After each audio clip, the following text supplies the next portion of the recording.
Welcome, Kate. Thank you so much for coming on Moms Don't Have Time to Read Books to talk about the heat wave. Yay, thank you for having me. It's my pleasure. Did you intentionally pick a shirt that matched the cover? Oh, no. No, all my clothes are green. It's fine. Oh, good. Okay, perfect. Excellent. I just wanted to make sure, Yeah. A good idea. I should have gone with that.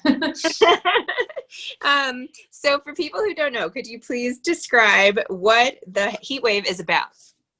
So the heat wave is about a mother, a single mother, a divorced mother, Sylvie, who's returning to the south of France where she's from with her younger daughter Emma for the first time in 10 years. And 10 years earlier, she lost her eldest daughter Elodie there. And the book really is about finding out what happened 10 years ago. So it's a sort of a suspense novel, really. And what is it that inspired you to write the story? I know it's not your first novel by any stretch. How did you come up with these characters? Why this story? I think I first of all really wanted to set a book in France. So that was my starting point. And I'd been kind of looking for an excuse for years because I went as a child and spent many, many years in France. My French is not actually very good, but my heart's in the right place and I do love it. So I always wanted to write a book in France. And then I really wanted to write a book about sort of sibling rivalry. And the initial idea was to have it written from the point of view of the younger daughter, the younger sister, Emma, who's sort of 13, 14 in the book, and have her living in the shadow of this older sister that was killed 10 years earlier. And how she deals with that she's half resentful and half kind of adoring. But then I found when I was writing in Emma's point of view, it was a bit flimsy and I didn't feel as though it was coming very naturally. And so I thought I'd try out writing in Sylvie's voice, Sylvie being the mother in her early 40s. And it suddenly took off then, the book. So then it became a book about mothers and daughters and a toxic relationship between a mother and a daughter. And then I got really into that and I just I'd found my book then, and it came quite easily after that. I mean, there was a lot of editing. I'm not saying it was that easy, but it was, certainly I felt immediately as though I'd got the right story when I started writing from Sylvie's point of view. And I loved how it wasn't just from Sylvie's point of view, but it was almost as if it was a letter to Emma, yeah. Right? It's always like you came in and I was giving this to you. So as a reader, you feel like you're just sort of listening in on a mother's conversation with her own child, telling her this whole story, which was like so great, especially as things escalated and got very, exciting. Hopefully it's exciting. Yeah, I enjoyed doing that. And my editor and I had a discussion early on about, do we like this second person narrative? Is it confusing? And I really stuck up for it and thought it made it more intense, actually, because it's kind of, well, why is it's really an apologia to Emma, and why is that? And what's happened and what doesn't Emma know? And that was another reason actually for moving the point of view into Sylvie's head so that she became a more interesting narrator, because actually the whole point is Emma knows very little. And if you as the reader are stuck with Emma for the whole book as someone who's totally in the dark, I was worried that it would also become quite frustrating for the reader. Whereas with Sylvie, there are flashbacks in the book. The present day is actually 1993, but it flashes back to the 70s and 80s. And that enabled me to let Sylvie in the past kind of reveal sort of clues as to what happened one by one. So hopefully that kind of, draws the reader on and propels the narration along.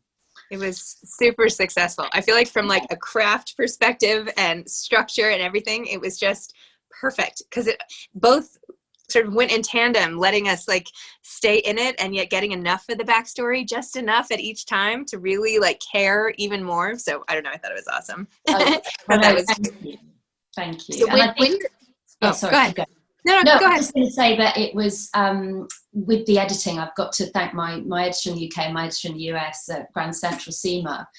They really worked me hard to make the book tight, and said things like, she's sitting by the pool again, things need to happen. So I think, I have them to thank for a lot of that. I did the kind of nice atmosphere and they helped me kind of nail down the action. So the atmosphere also was fantastic. I felt like it was my biggest vacation in this whole quarantine time. Brilliant. where international travel is not allowed. And all of a sudden I could smell and taste and see and hear everything going on in the south of France. So it was such a nice little respite. In fact, I put it in my newsletter this week and said, like, if anybody wants a trip to France, you know, pick up the E-Wave. And so I have all these people saying, like, thank you, I got it. And I feel like I took a trip with you. And it's so, anyway, so that's really great. I loved also, as you were mentioning before, this whole relationship with mothers and daughters and how fraught it is. And there's some stuff in here that's very much relatable to really any mother and daughter, and any new mother especially, who's trying to get to know their child, and you never know what you get. I mean, It's not always, you know, I think I've said this before, but it's like, before I was a mother, I thought that I would have a lot more control over how my kids turned out. And as I've had more and more kids, it becomes very clear to me that I have no control, and that they're kind of born the way they're born. And all I can do is sort of, you know, straighten out the edges, but the bed is made. So here's one quote. You said, although my joy is laced with fear, it's the kind every parent feels, the kind that hurts your heart and makes the world seem as amazing as it is hazardous. I am a mother. And this is right when she becomes a mother and is sort of trying to figure out how to process this in the context of the world. Tell me a little bit. Before it all goes wrong. Before it all goes wrong, yes. Although it goes wrong kind of slowly, and so you get to go along with her, which is great. Tell me a little about that part of the narration and the relationship between mothers and daughters, and sort of your own perspective coming into it. Like, did you take anything of this from any part of your life or relationships you've seen, or, you know, friends or relatives, or like, where did any of this germinate in a part of your life? I think the thing that really is strongly drawn from my life is actually Sylvie's relationship with her younger daughter, Emma. So in the present day, in 93, a lot of that is me and my mum. I'm my mum's only one. My parents split up when I was 5, and I've got great step parents, and it's all great. But mum and I were very close. So that is very much us. In terms of Elodie, who is the difficult child and the child that Sylvie really struggles to bond with, that is very much me having, well, it sounds bad saying having fun with, but really letting my imagination go. And I suppose I've been influenced by other books and other films in that sense. So something like We Need to Talk About Kevin is an obvious example of that. You know, a mother who actually, I mean, my Sylvie, I think, started off with a much more idealised idea of motherhood than maybe Eva does in We Need to Talk About Kevin. But she becomes more and more ambivalent as time goes on, and starts thinking. So there's those questions of nature and nurture, you know, are the problems with Elodie my fault, or is she born this way? And then what happens is, when she 10 years later, because she decides she's not going to have any more children because she thinks she's terrible at it and she couldn't cope possibly with another one. And then she falls pregnant again with Emma by accident. And then Emma's really easy, and it's all slots into place, and it's exactly how she dreamed it would be. So then she starts thinking more and more and feeling guilty about this. Gosh, maybe it is actually to do with Elodie rather than me. But I think you know, even if a mother has a fairly straightforward relationship with their child, there's always loads of guilt in there, and worry that you're not getting it right, or that you're going to kind of store up troubles for your children. They're going to be in therapy forever because of some small mistake you're making down the line. But it's probably also interesting to say that I'm not a mother. I didn't have children. It didn't happen for me. And that's a whole other story. But I felt actually quite liberated to write this in many ways, because I didn't have to, and I'm not saying, you know, women writers who are mothers shouldn't write a book like this. But for me, there were no qualms about writing a book that my child would one day grow up and read and maybe think, oh, did mum feel like this about me at any point? I could just go for it. And I felt as though I've got lots of mum friends who, you know, there are things they don't say. There are still taboos. You know, you might say, oh God, I'm finding it really hard. But for instance, I think a lot of mums don't want to admit that it's often quite boring being a mum of young children, and very repetitive, and you feel like you've lost yourself a bit and you've just become mum or mom. So I could explore all that and really go for it. And I was sort of trying to do a little bit of a service to mothers everywhere, I think, in that sense. I mean, that sounds ridiculous, but that kind of, I can be really honest because I don't have children. And, you know, I think actually a lot of you feel like this sometimes, and that's fine. So thank you for the service on behalf of dogs everywhere. That sounds ridiculous. Give me a medal. Yeah, medal is in FedEx right now. Thank you. Can you talk a little more about your decision not to have kids, or is it private? Or no, I don't. I'm actually quite open about it. I don't mind talking about it. I actually had loads of miscarriages, and I had actually always been quite ambivalent about motherhood. I wasn't sure it was for me. I need a lot of my own space and time. I'm not good with noise. So I was never sure that I would be terribly good at it. And then in a sense it maybe wasn't taken out of my hands. I could have maybe kept going, but I made the decision that I didn't want to try anymore. And I felt as though my body wasn't my own. I felt the hormones were making me mad. And I just stopped, and it was a real relief, actually. So I have dogs instead, who are much easier, I think, probably. I don't know. I find kids easier than dogs. I mean, really? I've had a couple dogs, but I don't know. At least kids, you can like reason with them at some point. You know, true. I feel like dogs, I don't know. I don't know if they understand me. I don't know. I mean, I love dogs, but I don't know. I don't have the gift of dealing with dogs, which I feel like.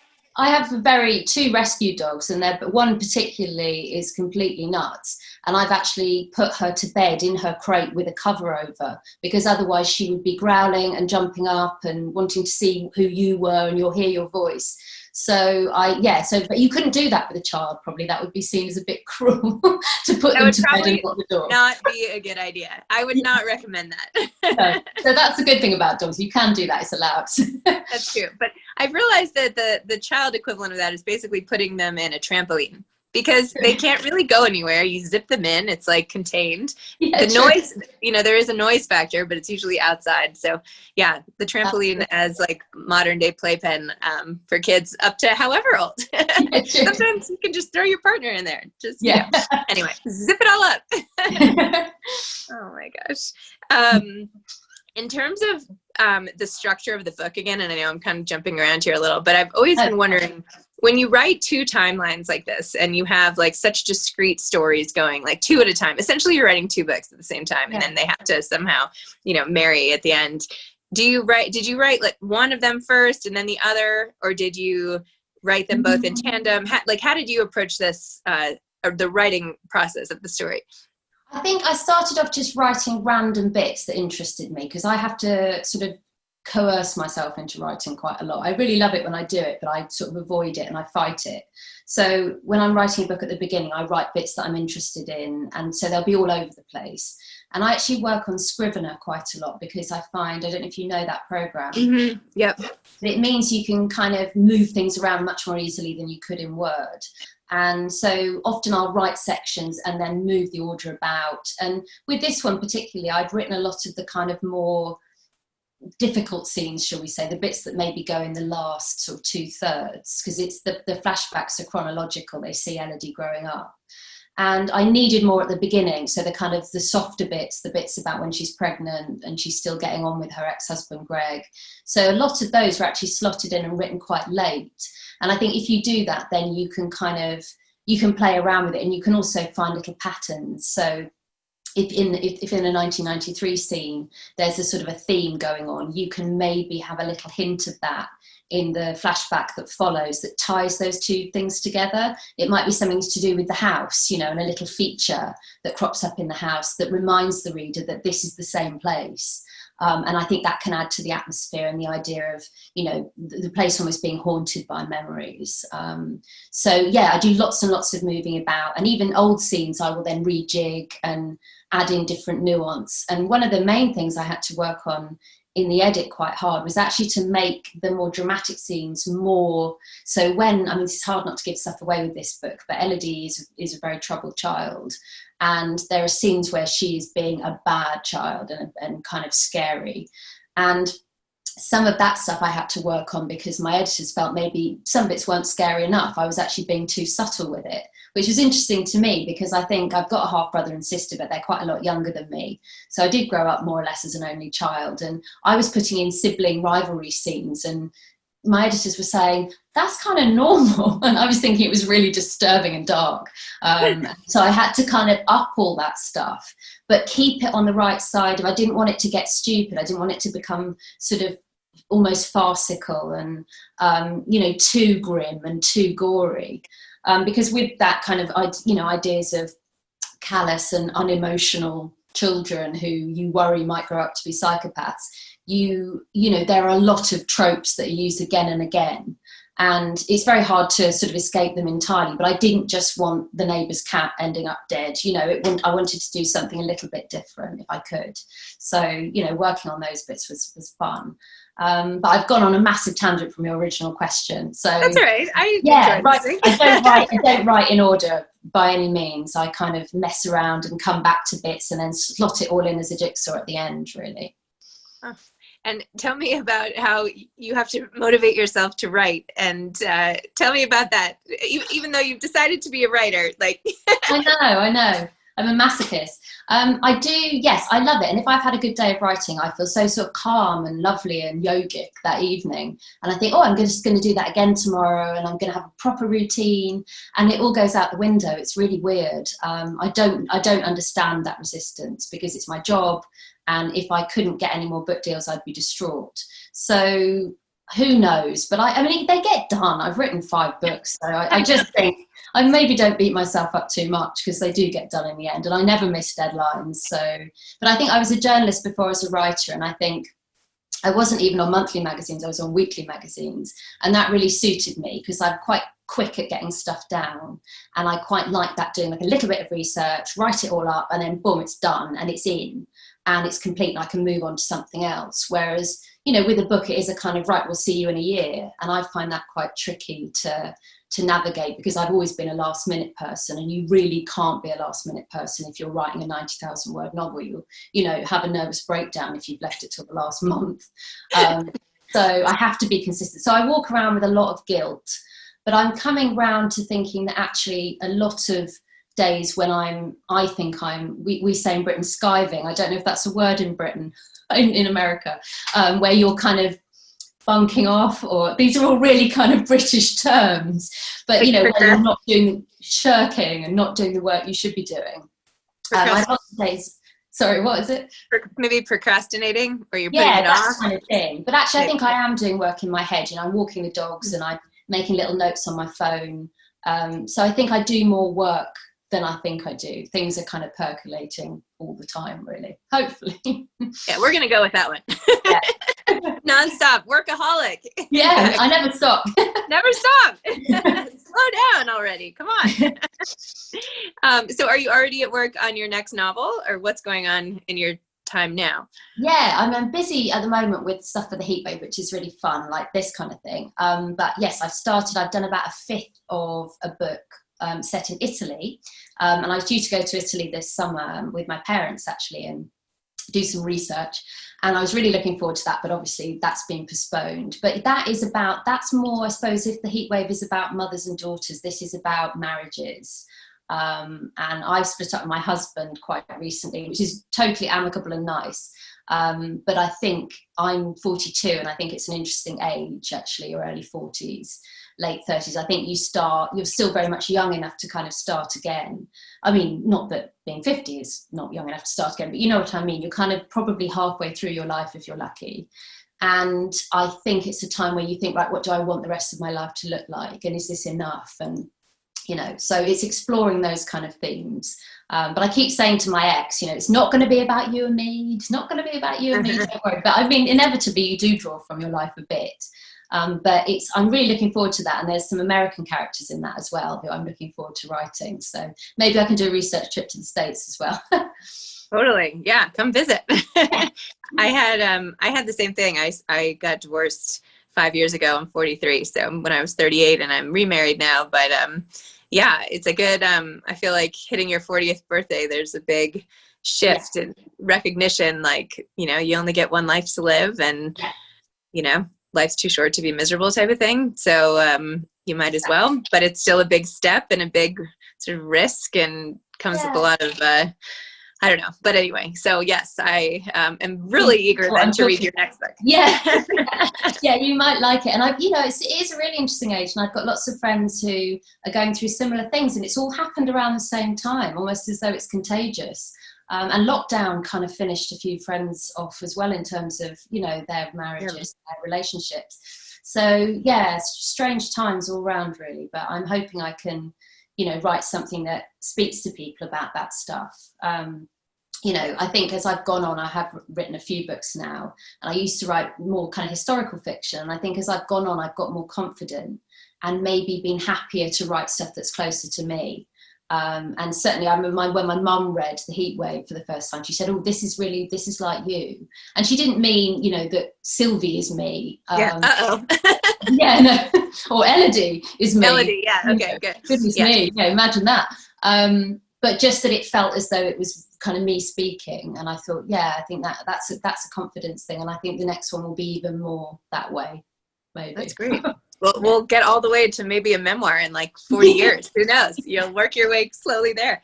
Yeah. What did you and your ex decide to do about the dogs? Just out of curiosity. We're going to share them. Currently, he's kind of between places at the moment because I bought him out, so I'm in the cottage.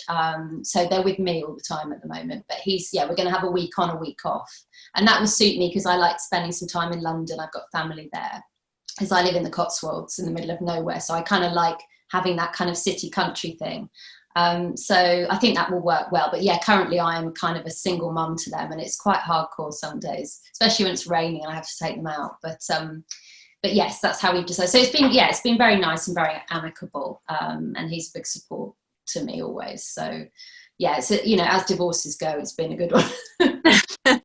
Do you ever feel scared? I feel like if I were in a big cottage in the middle of nowhere with just me and my two dogs, I don't know, I feel like I get scared all the time outside of cities, having grown up in New York City. So anytime I'm like in any sort of wilderness, I'm like, what's that noise? Yeah, no, I was like that to begin with. The first night we spent here, I was kind of, it was so dark, I couldn't tell if my eyes were open or not. And I was born in London, so I'm like you. But I've got used to it, and it's luckily weird. It's 1750s, this cottage, but it really not very creaky, fortunately. What there is a lot of spiders at the moment because they're all coming in to mate. So every night I'm having to deal with like these huge house spiders. Oh, so boy. I've really grown up in the last couple of weeks. So yeah, that bit's not fun, I must say. So fairly soon would quite like another husband, really. It's very sexy. Or perhaps just an exterminator. Yeah, maybe I'll get a cat or something and they can get the spiders. Apparently they do. So. Do you have any advice for aspiring authors? I think, well, this is also advice to me. Give yourself a break. Don't beat yourself up all the time. I remember I always talk about this because I love Stephen King, but he wrote a book on writing and it really actually intimidated me. He said, because he's got this prodigious work kind of, you know, ethic. And he said, you know, if you're not writing 2,000 words a day, then, you know, what the hell are you doing? You're not really a serious writer and you don't obviously want it. And it really made me like not write for ages because I thought, oh, well, I'm just not doing it properly. So I would say, you know, do what you can, you know, but also read, because I was a reader way before I was a writer. And you will learn what you like and what you don't like and what's effective. And if you read a book and you're on the edge of your seat, you can look at why that is and look at it as a kind of piece of like a construction. And that's the best way to learn, I think. So there you are. I totally agree. Well, if you end up needing to do, you know, research on American divorcees, you can just, you know, DM me or something and we can keep this conversation going. Yeah, that'd be great. Well, thank you. Thanks, Kate, for coming on. I absolutely love this book. I've like recommended it 100 times and everywhere I recommend books, and just the way you write. And I know we talked a lot about sort of structure and all the rest, but your actual writing style is so beautiful, and I just loved it. I emailed your publicist in the beginning and I was like, I love this book. I'm like obsessed. So, anyway. Thank you. I love that. That's really made my day. Thank you. Oh, good. Okay. All right. Well, have a great day and stock up on the green shirts for future interviews. And, you know, good luck with the dogs. Thanks so much, Zibby. All right. Have a great day. Bye-bye.